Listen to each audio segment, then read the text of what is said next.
विद्यार्थियों, एक बार फिर से आपका मेरे चैनल पर स्वागत है। हमने पहली प्रश्नावली कंप्लीट कर ली है।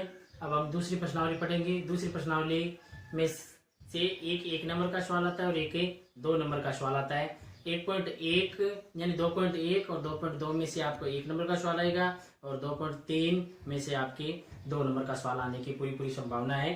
2.1 में यूक्लिड विभाजक प्रमेय का द्वारा हल करना है समस्याओं को। अब देखो पहला सवाल जैसे आपका क्या है, दर्शाइए कि एक विषम धनात्मक पूर्णांक का वर्ग 8q + 1 के रूप का होता है जहाँ q एक धनात्मक पूर्णांक है। तो सबसे पहले आपको क्या करना है, माना a कोई विषम धनात्मक पूर्णांक है। पहला काम क्या है, आप मान लो माना ए कोई विषम धनात्मक पूर्णांक है। उसके बाद में आपको क्या लिखना है, विषम धनात्मक पूर्णांक के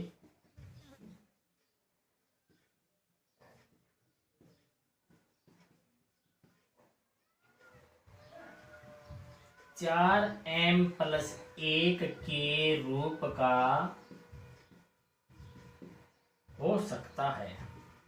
यानी आपको क्या करना है, जिसे आपको 8 चाहिए तो आपको ऐसी संख्या देखनी है कि भाई जिस संख्या का वर्ग करने पर हमारे पास 8 प्राप्त हो। जैसे 4 का वर्ग करोगे तो 16 आ जाएगा।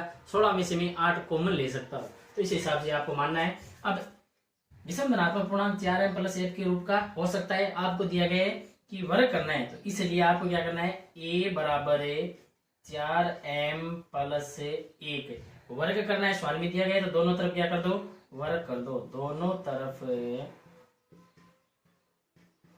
वर्ग करने पर दोनों तरफ वर्ग करोगे इधर जा जाएगा a का स्क्वायर, इधर 4m + 1 का होल स्क्वायर आ जाएगा। अब होल स्क्वायर खोलोगे तो कैसे, 4m का स्क्वायर + 2 × 4m × 1 + 1 का स्क्वायर। 4 का स्क्वायर हो गया 16m स्क्वायर, ये हो गया 4 2 8, 8 एकम 8, यानी 8m और 1 का स्क्वायर 1 होता है। तो अब इन दोनों में से 8 कॉमन ले लो आप। 8 कॉमन ले लेते, यहाँ पे क्या बचा, 2m स्क्वायर + m और यहाँ पे 1। अब ये जो संख्या ये क्यू में चली जाएगी, यानी क्यू भी एक धनात्मक पूर्णांक है और m भी क्या एक धनात्मक पूर्णांक है। तो चूंकि 2m स्क्वायर + m बराबर क्या मान लिया मैंने, q, तो इसलिए क्या आ जाएगा, a स्क्वायर = 8q + 1। यानी ये सवाल हो गया। अब नीचे ये नाम लिखो, अतः कोई भी विषम धनात्मक पूर्णांक 8q + 1 के रूप का हो सकता है। यानी पहले क्या करना है, ए कोई विषम धनात्मक पूर्णांक आपने मान लिया। मानने के बाद विषम धनात्मक पूर्णांक 4m + 1 के रूप का होता है, ये संख्या मान लो। मानने के बाद में a = 4m + 1 दोनों तरफ वर्ग कर दो, यहाँ a स्क्वायर आ गया, यहाँ पे होल स्क्वायर आ गया। होल स्क्वायर खोलोगे ये संख्या है कि आपके पास, इसको q के बराबर कर दो क्योंकि q भी धनात्मक पूर्णांक है, ये भी धनात्मक पूर्णांक है। तो आपके पास आ जाएगा 8q + 1। अतः नीचे लाइन लिख दो, अतः कोई भी धनात्मक विषम पूर्णांक 8q + 1 के रूप का हो सकता है। अब देखो दूसरा सवाल है। दूसरा आपको सवाल क्या कह रहा है, घन करना है दूसरे सवाल के अंदर। तो घन के हिसाब से ही आपको मानना है कि किस प्रकार से संख्या माने कि उसका घन करने पर हमारे पास 9 आ जाए। तो देखो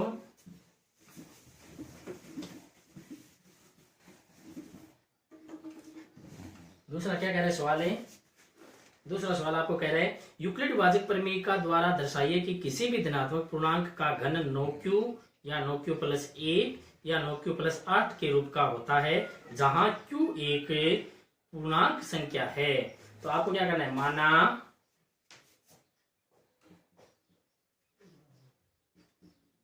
a कोई धनात्मक पूर्णांक है। a को धनात्मक पूर्णांक मान लिया। अब मानोगे कैसे कि धनात्मक पूर्णांक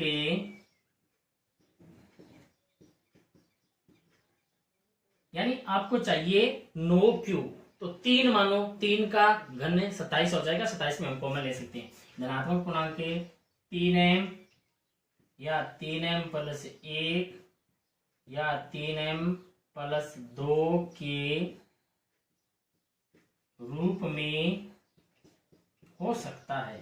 यानी ये आपने मान लिया कि धनात्मक पूर्णांक 3m या 3m प्लस 1 या 3m प्लस 2 के रूप का हो सकता है। अब फर्स्ट चरण में आपको क्या मानना है, a बराबर 3m। आपको करना क्या है, दोनों तरफ घन करना है। तो आप ये लिखो, दोनों तरफ घन करने पर, तो इधर घन करोगे ये आ गया a का क्यूब, इधर घन करोगे 3m का होल क्यूब हो गया, तो ये आ गया a क्यूब 3m, 3 का हो गया 27m क्यूब। इसमें से कॉमन क्या जाएगा, a क्यूब बराबर 9 कॉमन आ गया, आपके पास रहेगा कितना 3m क्यूब। तो क्यूब बराबर कितना 3m क्यूब, क्योंकि क्यूब भी पूर्णांक है और m भी पूर्णांक है, तो इसलिए a क्यूब बराबर कितना आ गया 9 क्यूब। यानी पहला काम हो गया आपका।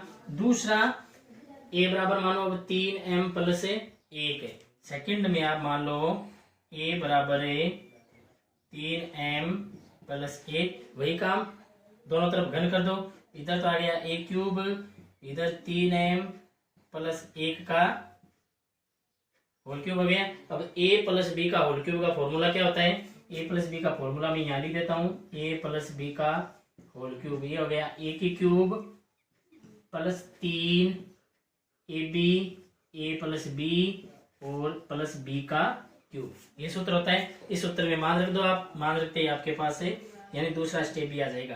तो यानी 3m का क्यूब प्लस 3 a कितना है 3m, b कितना है 1, और यहाँ पे कितना आ जाएगा 3m प्लस 1 और इधर 1 का क्यूब, a का क्यूब 1 ही होता है।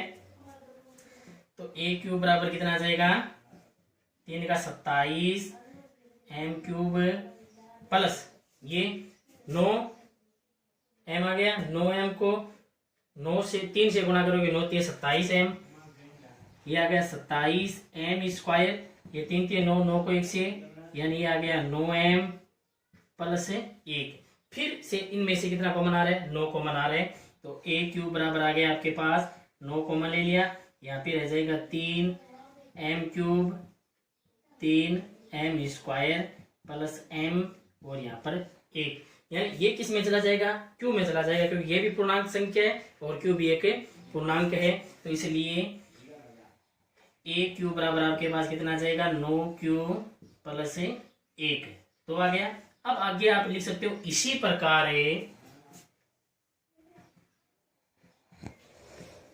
प्रकार a क्यूब बराबर कितना आएगा 9 क्यूब प्लस 2 आ गया। अब नीचे आप लिख सकते हो अतः कोई भी धनात्मक पूर्णांक 3 यानी 9 क्यूब या 9 क्यूब प्लस 1 या 9 क्यूब प्लस 8 के रूप का हो सकता है।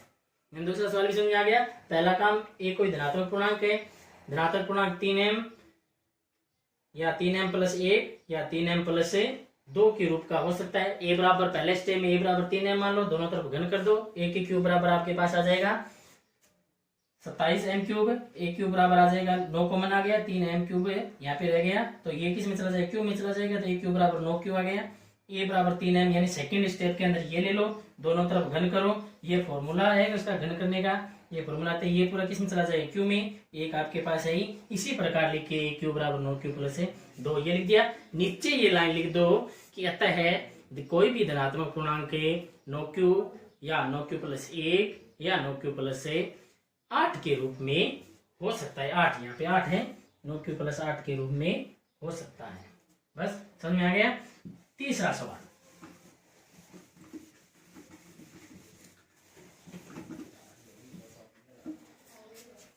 तीसरा सवाल दिया गया आपको, दर्शाइए कि किसी भी धनात्मक विषम पूर्णांक को 6 क्यूब प्लस 1 या 6 क्यूब प्लस 3 या 6 क्यूब प्लस 5 के रूप में व्यक्त किया जाता है जहां क्यू एक धनात्मक पूर्णांक है। तो आपको लिखना क्या है, माना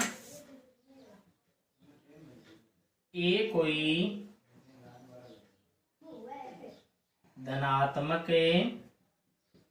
पूर्णांक है तथा b बराबर दिया गया है 6। क्यों दिया गया है? क्योंकि इसमें आपको न तो वर्ग दिया गया है न घन दिया गया है, सीधा पूछा है। सीधा पूछा है तो जो आपको सिद्ध करना है वही संख्या मान लो कि b बराबर क्या मान लिया 6।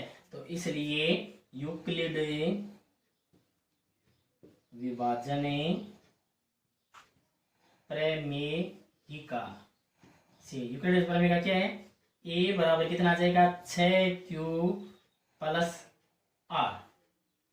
ए बराबर 6q प्लस r और r जहां पे क्या रहेगा, r जो है वो 0 से या तो बड़ा होगा या उसके बराबर होगा और ये r जो है वो 6 से छोटा होगा। तो इसका मतलब ये हुआ कि जो संभावित शेष फल आएंगे वो 6 से छोटे आएंगे सभी। तो इसलिए संभावित शेष फल आपके पास रहेगा 0 1 2 3 4 5। ये संभावित शेष फल, क्योंकि 6 नहीं आएंगे, 6 से छोटे आएंगे। तो अब आपको लिखना क्या है, जब r बराबर 0 हो तो a बराबर क्या आएगा 6q प्लस 0। r बराबर 1 हो तो a बराबर क्या आएगा 6q प्लस 1। r बराबर 2 हो तो क्या आएगा a बराबर 6q प्लस 2। r बराबर 3 हो तो क्या आएगा a बराबर 6q प्लस 3। r बराबर 4 हो तो क्या आएगा 6q प्लस 4 और r बराबर 5 हो तो क्या आएगा 6q प्लस 5। यानी कि सभी आपने लिख दिया। अब इसमें आपको देखना है, देखो आपको पूछा क्या है कि विषम पूर्णांक। अब आप ये देखो, ये 2 से यानी आपके पास ये 6q आया तो 6q क्या है 2 से विभाजित है, तो इसका मतलब ये समपूर्णांक है। ये भी 2 से विभाजित है, दोनों 2 से विभाजित है तो ये भी समपूर्णांक है। ये दोनों भी 2 से विभाजित है, समपूर्णांक है। तो बच्चे कौन कौन से? अतः a बराबर 6q प्लस 1 6q प्लस 3 और 6q प्लस 5 ये सभी क्या है विषम धनात्मक पूर्णांक है। तो अब आप क्या लिख सकते हो, अतः विषम धनात्मक पूर्णांक 6q plus 1 6q plus 3 6q plus 5 के रूप में हो सकता है। और यहाँ पर यदि ऐसे आप लिखना चाहो ऐसे भी लिख सकते हो कि ये 2 से विभाजित है अतः समपूर्णांक, ये 2 से विभाजित नहीं है अतः विषम पूर्णांक, ये 2 से विभाजित है इसलिए समपूर्णांक, ये 2 से विभाजित नहीं है तो विषम पूर्णांक, ये 2 से विभाजित है तो समपूर्णांक, ये 2 से विभाजित नहीं है तो विषम पूर्णांक। यानी मैं थोड़ा सा लिख के बता देता हूँ, आप ऐसे भी लिख सकते हो, ऐसे भी लिखोगे तो भी आपका सवाल सही है और ऐसे सीधा लिखोगे तो भी आपका सवाल सही है। तो यहाँ पे आप ऐसे लिख सकते हो 2 से विभाजित यानी कि सम धनात्मक पूर्णांक, यहाँ पे आ जाएगा 2 से विभाजित नहीं तो विषम धनात्मक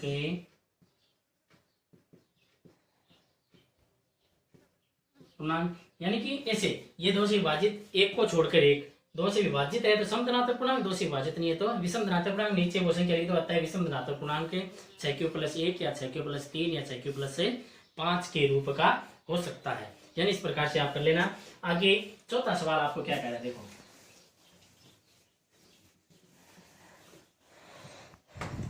चौथा सवाल आपको बोल रहे हैं निम्नलिखित संख्याओं का यूक्लिड विभाजन विधि द्वारा महत्तम समापत्ति यानी एचसीएफ ज्ञात करना है। जैसे पहला सवाल आपके दिया गया, मैं 2 सवाल बताऊंगा, बाकी आपको करना है 210 और 55। यूक्लिड विभाजन परिमेयिका का प्रयोग करके आपको करना है। यूक्लिड विभाजन क्या है, ए बराबर बी क्यू प्लस आर, ये यूक्लिड विभाजन परिमेयिका है जहां 0 आर और ये भी। अब देखो इसे प्रयोग करना है तो इसके लिए आप क्या करना ना, पहले आप भाग दे देना, यानी 210 में 55 का भाग दे देना। 210 में 55 का भाग दोगे तो पहले आपके पास 3 बार जाएगा यानी 165 आ जाएगा। अब घटाओगे आप, 10 में से 5 गए 5, 10 में से ये है 4, 45 बच गया। अब 45 का भाग दे देना 55 में, एक बार गया बचा कितना 10। अब 10 का भाग दे देना 45 में, तो आप 40 बार गया 4 बार तो यानी बचा कितना 5 और 5 का 10 में ये 10 पूरा आ गया, आपके उत्तर आ गए 5। अब यहाँ पे लिखना कैसे है, देखो स्टेप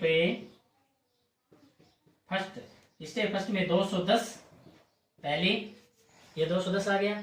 फिर यहाँ पे लिखो 55 है इंटू ऊपर वाली संख्या 3 प्लस नीचे जो बचा 45, ये आ गया। यहाँ पे लिख दो आर नॉट इक्वल है 0, यानी आर का मान 0 आपके पास है, नहीं आया। अब लिखो स्टेप सेकंड, दूसरी संख्या भाग किस में दिया आपने 55 में दिया, तो 55 बराबर है 45 इंटू 1 प्लस कितना बचा 10, आर नॉट इक्वल है 0, यहाँ पर भी आर का मान है 0, नहीं आया। अब स्टेप थर्ड के अंदर है, थर्ड में किसका भाग दिया आपने 45 में भाग दिया, तो यानी 45 बराबर है किसका दिया 10 का, कितना है बार गया 4 बार गया, बचा कितना 5, यहाँ पे भी आर बराबर 0 नहीं आया। अब स्टेप फोर्थ, ये क्या कह रहे हैं 10 में दिया आपने भागे किसका 5 का, कितने बार गया 2 बार गया, शेष पर 0 रह गया, तो आर बराबर 0 आ गया। तो इसका मतलब हो गया, इसलिए HCF कितना है आपके पास 5 आया। इस प्रकार से आप ये सवाल सभी कर सकते हो, नहीं आई तो मेरे से कमेंट सेक्शन में पूछना। बाकी एक सवाल आपके और बचा है इसमें 5वां, वो मैं कल बताऊंगा, नहीं तो वीडियो थोड़ा लंबा हो जाता है।